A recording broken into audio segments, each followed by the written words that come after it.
बस अपने भोजन में 40 से 50% कच्चा भोजन लेकर आइए, यानी ये जिंदा होना चाहिए, ये एक जीवित कोशिका होनी चाहिए। ये सब्जी हो सकती है, फल हो सकता है, सूखा मेवा हो सकता है, अंकुरित मूंग हो सकती है। आपके खाने का कम से कम 40 से 50% हिस्सा जीवित होना चाहिए।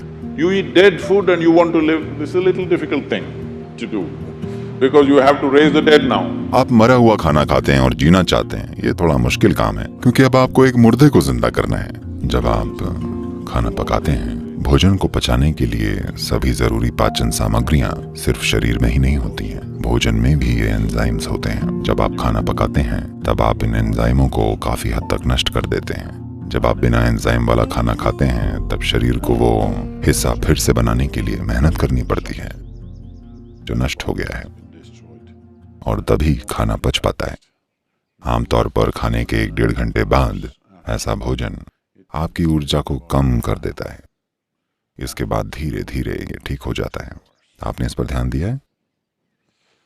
तो खाना ऊर्जा के लिए होता है, पर हम खाने को ऐसे बना रहे हैं कि ये पहले 1.5 घंटे में ऊर्जा को कम कर देता है, और सिर्फ उसके बाद ही धीरे धीरे ऊर्जा मिलती है।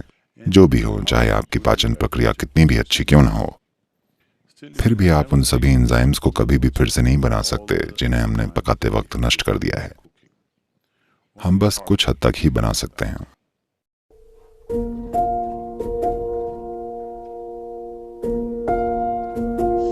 एक सरल काम यह हो सकता है कि आप बस नहा लें।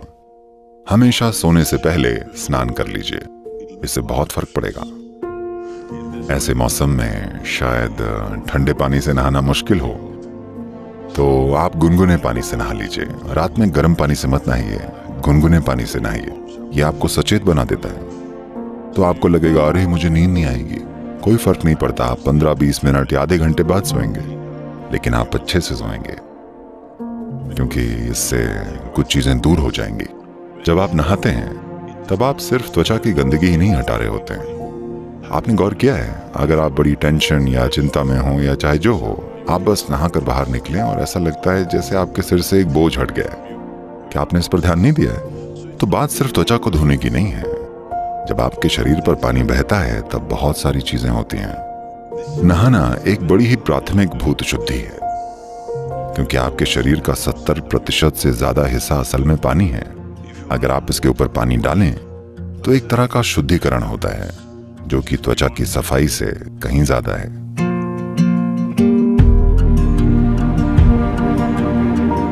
आपको पानी का बहुत ध्यान रखना चाहिए, क्योंकि ये 72% है और इसमें जबरदस्त याददाश्त है। अगर मैं इस पानी को खोलूं या बिना खोले भी, अगर मैं इस पानी को कुछ कहूं तो इसे याद रहेगा।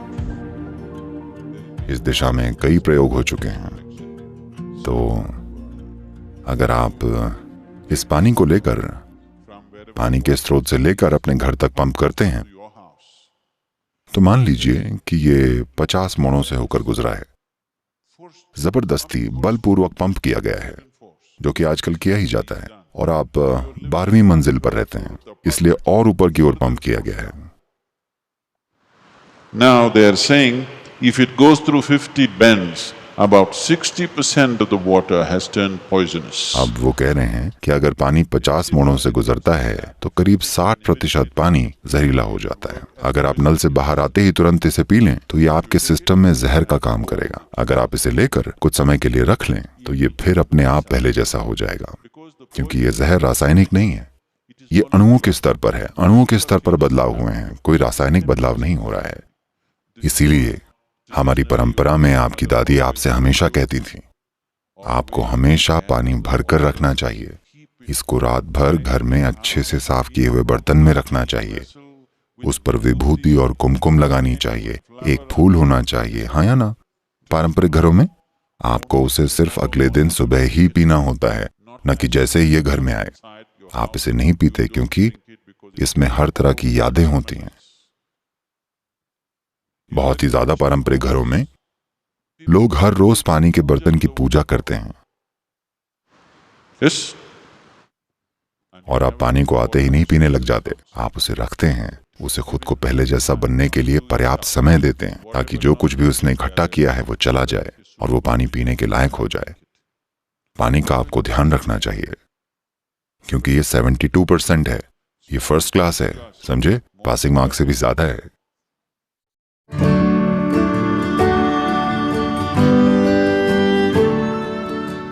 खाली पेट और भूख दो अलग अलग चीजें हैं। भूख यानी आपकी ऊर्जा का स्तर गिरना शुरू हो गया है, लेकिन पेट खाली होना अच्छी बात है।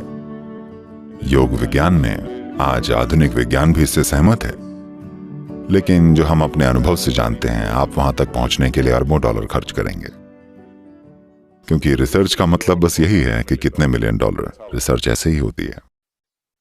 आपका शरीर और आपका दिमाग सबसे अच्छा काम तभी करते हैं जब आपका पेट खाली हो। इसलिए हम हमेशा ये पक्का करते हैं कि हम कुछ इस तरह से खाएं कि हम जितना भी खाएं, हमारा पेट हमेशा ज्यादा से ज्यादा 2 से 2.5 घंटे में खाली हो जाए। इसलिए हम हमेशा भूखे सोते हैं। लोग सोचते हैं वो सो नहीं पाएंगे, वो सो सकते हैं। तो योग में कम से कम 8 घंटे रुकने की सलाह दी जाती है। एक भोजन और अगले भोजन के बीच 8 घंटे का अंतर होना चाहिए। अगर आप ऐसा करते हैं तो आप देखेंगे कि आपकी आधी हेल्थ प्रॉब्लम्स, चाहे आपको जो भी हेल्थ से जुड़ी प्रॉब्लम्स हैं, कम से कम 50% 6 हफ्ते में दूर हो जाएंगी।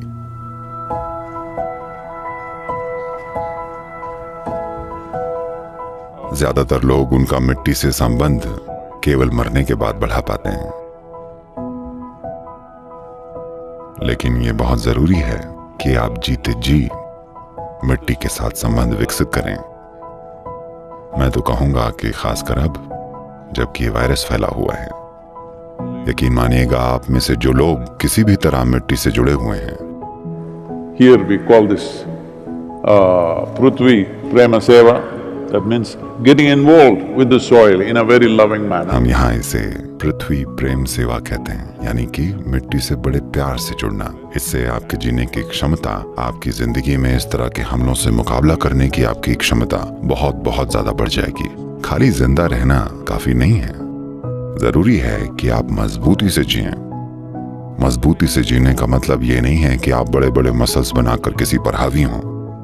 मजबूती से जीना यानी यहाँ जीवन बड़े पैमाने पर घटित हो। इसके लिए आपको एक ऐसा शरीर चाहिए जो पूरी धरती को अपना ही एक हिस्सा माने, जो कि ये है। तो ये बहुत जरूरी है कि आप ऐसा करें।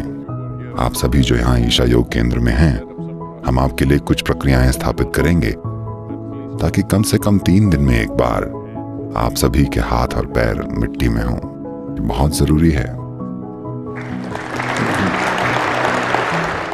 और आप लोग जहां भी हैं, अगर आपके पास एक छोटा सा बगीचा है या आप वॉलंटियर बनकर किसी और के बगीचे में काम कीजिए, यकीन मानिए, हाँ, उन्हें मुफ्त का मजदूर मिलेगा, लेकिन ये मत सोचिएगा कि उन्हें ज्यादा फायदा है। आप बहुत ज्यादा फायदे में हैं, क्योंकि अगर आप मिट्टी से जुड़े होंगे तो आप पर इसका जबरदस्त असर होगा।